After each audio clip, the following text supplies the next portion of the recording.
ইংল্যান্ডের ব্রিটিশ মিউজিয়ামটি সর্বপ্রথম 1753 সালে প্রতিষ্ঠিত করা হয় এবং যিনি প্রতিষ্ঠিত করেন তিনি হলেন যে অ্যাংলো আইরিশ চিকিৎসক এবং পদার্থবিজ্ঞানী স্যার হ্যান্স লোয়েন। ওনার সংগ্রহের উপর ভিত্তি করে এই ব্রিটিশ মিউজিয়ামটি তৈরি করা হয়।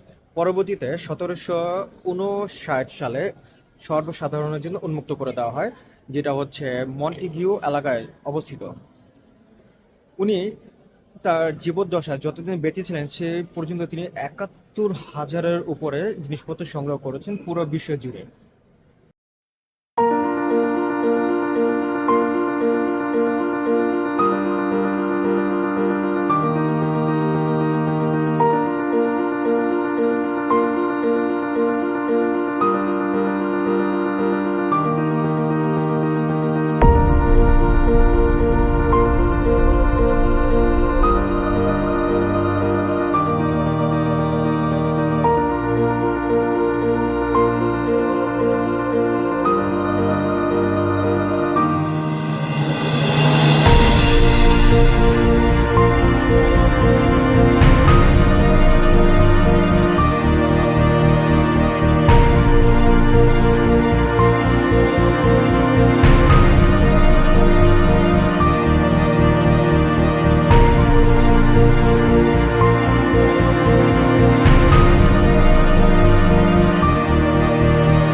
এইখানে সবকিছু সাল দেওয়া আছে যে এই পয়সাগুলো কত সালে তৈরি করা হয়েছে। যেমন কিছু যদি বলতে যাই, যেমন এটার কথা আমি বলি যে লেখা আছে ৩০৬ থেকে ২৮৫ BC। তো এখন আমি চিন্তা করি যে ওই সময়ে তারা কি পরিমাণে বুদ্ধি আর পরিশ্রমী হলে এত নিখুঁতভাবে তার এই পয়সাগুলোকে ডিজাইন করছে, নকশা করে করছে। ভাবতেই অবাক লাগে। শুধু যে এইটা তা না, আরো অনেক কিছু আছে। তার মধ্যে আরেকটা জিনিস আমি আপনাদেরকে দেখাই, যে এই যে পুতুলগুলো, এগুলো কিন্তু মাটির তৈরি না, এগুলো হচ্ছে সরাসরি পাথর কেটে তারা এগুলো বানাইছে। এই যে, ভাবতেই অবাক লাগে যে ওই সময় এত সূক্ষ্ম যন্ত্র কিছুই ছিল না, তারপরও তারা এগুলোরে সুন্দরভাবে কাট করছে, করে করে ডিজাইন করে করছে। আর এগুলো দেখা যাচ্ছে এগুলো হচ্ছে সরাসরি গোল্ডের। এই যে, এইটা হচ্ছে সম্পূর্ণ স্বর্ণের। আমার মনে হয় যে ওই আমলে যে রাজা বা রানী ছিল, তারা এই জিনিসটাকে তাদের অস্তিত্ব হিসেবে ধরে রাখতো বা ব্যবহার করতো এটা। এই যে, এটা হচ্ছে পুরো স্বর্ণের। এটা হচ্ছে এই যেমন দেওয়া আছে gold of worth with A B and two কিকাডাস 350 থেকে 300 বিসিতে। আমার পিছনে যে ঘোড়াটা দেখা যেতেছে, এটা সরাসরি পাথরের খোদাই করে তৈরি করা আছে। তো ব্রিটিশ মিউজিয়ামে যখন আসছি, আসার পর যতটা ঘুরতেছি ততই অবাক হইতেছি যে কি পরিমাণে পরিশ্রম করছে তারা একটা আহ, পাথর কেটে এই ধরনের স্ট্রাকচার তৈরি করা হয়েছে। এবং সেই সাথে স্ট্রাকচার করছে বা একটা গঠন বানাইছে যে সেটা না, সেই সাথে হচ্ছে তাদের ঘোড়ার শরীরে যে একটা রগ থাকে, একটা চোখে পাপড়ি নিচে একটা ফোঁটা দিতে হবে, সম্পূর্ণ তারা সূক্ষ্মভাবে তুলে ধরছে। আমি সামনে থেকে আর একটু ভালোভাবে আপনাদেরকে দেখাই।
এই বলটা দেখলে মনে হবে যে এটা 2000 সালের তৈরি, এরকম একটা মনে হয়, কিন্তু প্রকৃতপক্ষে এটা 2000 সালের তৈরি না।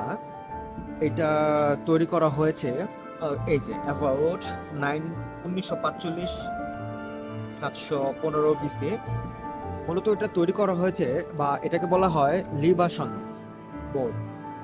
এটাকে তৈরি করার উদ্দেশ্য হচ্ছে যে তারা বিশ্বাস করতো যে এইটা দিয়ে তারা তাদের গড বা দেবতাকে লিকুইড জাতীয় বা তরল জাতীয় জিনিস উৎসর্গ করতো, যাতে তারা বা তাদের দেবতা খুশি হয়। এই উদ্দেশ্যটা তৈরি করা হয়েছে। আর খুবই চমৎকার স্ট্রাকচার ভাবে তৈরি করা হয়েছে এটা।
খ্রিস্টপূর্বের আগে এই চিঠিটা লেখা হয় একটা পাথরের উপরে। আর এই পাথরটা বা পাথরের উপর চিঠিটা কেন লেখা হয়েছে তার একটা উদ্দেশ্য হলো যে এখানে লেখা আছে যে this is the letter from the king of Alashiya Cyprus, ব্রেকেটে দেওয়া আছে, to an Egyptian pharaoh possibly Akhenaten father's of Tutankhamun. এটা মানে হচ্ছে যে বর্তমান যে সাইপ্রাস আছে এটা আগের নাম ছিল আলাইশিয়া। তো ও আলাইশিয়ার রাজা ফেরাউনের কাছে একটা চিঠি পাঠিয়েছিল এই পাথরের উপর খোদাই করে, সম্ভবত যেটাকে হচ্ছে তুতানখামুনের বাবা।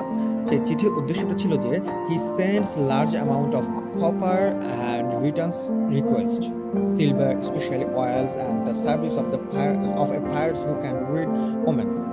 মানে এটা হচ্ছে যে সে যে চিঠিটা লিখছিল, চিঠিতে সে উল্লেখ করছে যে সে ফেরাউনকে বিশাল বড় একটা কপার পাঠিয়েছে, কিন্তু বিনিময়ে সে তার কাছে একটা অনুরোধ করছে যাতে সে কিছু পরিমাণে অনেক পরিমাণে তেল, তারপর হচ্ছে সিলভার এবং আরো কিছু সেবা চাইছে।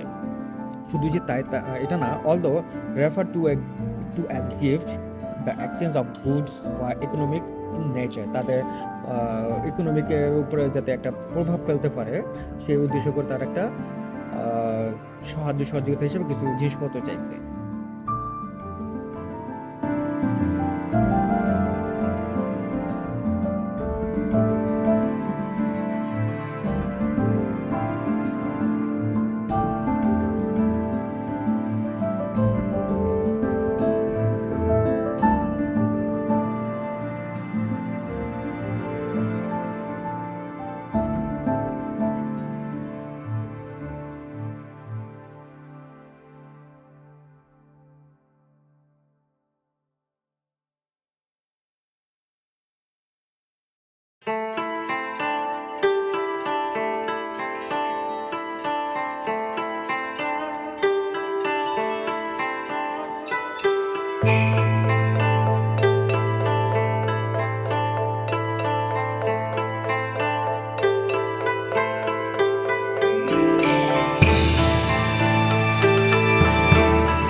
স্যার হ্যান্স স্লোয়েন উনি এ পর্যন্ত ৭১,০০০-এর উপর জিনিসপত্র দান করছেন। তার মধ্যে উল্লেখযোগ্য জিনিসপত্র হলো যে ৪০,০০০-এর উপরে বই দান করছেন এবং ৭,০০০ পাণ্ডুলিপি, ৩৩৭ প্রজাতির উদ্ভিদের দেহাবিশেষের বা দেহর যে অংশ আছে শেষ অংশগুলো সেগুলো দান করছেন এবং এগুলো সংগ্রহ করার জায়গাগুলো হচ্ছে মিশর, গ্রিস, রোম, ভারত, আমেরিকা ইত্যাদি এই সকল জায়গা থেকে তিনি আবিষ্কার করেছেন। সেই সাথে যে এইগুলো যে আবিষ্কার করছেন তা না, আরো অনেক জায়গা থেকে এগুলো আবিষ্কার করে এই মিউজিয়ামে তিনি দান করছেন। আর এই মিউজিয়ামের ভিতরে প্রায় ৯৪টি কক্ষ আছে। আমরা 12:30 বাজে ঢুকছি, এখন পর্যন্ত ঘুরতেছি, প্রায় 2 ঘন্টা উপরে ঘুরতেছি। আর আপনাদেরকে একটা বিষয় জানিয়ে রাখি, সেটা হলো যে এই এইখানে আপনি বিনা টিকিটেও আসতে পারবেন এবং টিকিট দিয়েও আসতে পারবেন। যদি টিকিট ছাড়া আসেন তাহলে ঘন্টার পর ঘন্টা লাইনে দাঁড়িয়ে থাকতে হবে, আর যদি টিকিট দিয়ে আসেন তাহলে সাথে সাথে আপনি ঢুকতে পারবেন। কিন্তু টিকিটের ব্যবস্থা হচ্ছে তাদের ওয়েবসাইট থেকে পাবেন, যেটার জন্য কোনো পরিমাণে টাকা দেওয়া লাগে না, সম্পূর্ণ বিনামূল্যে।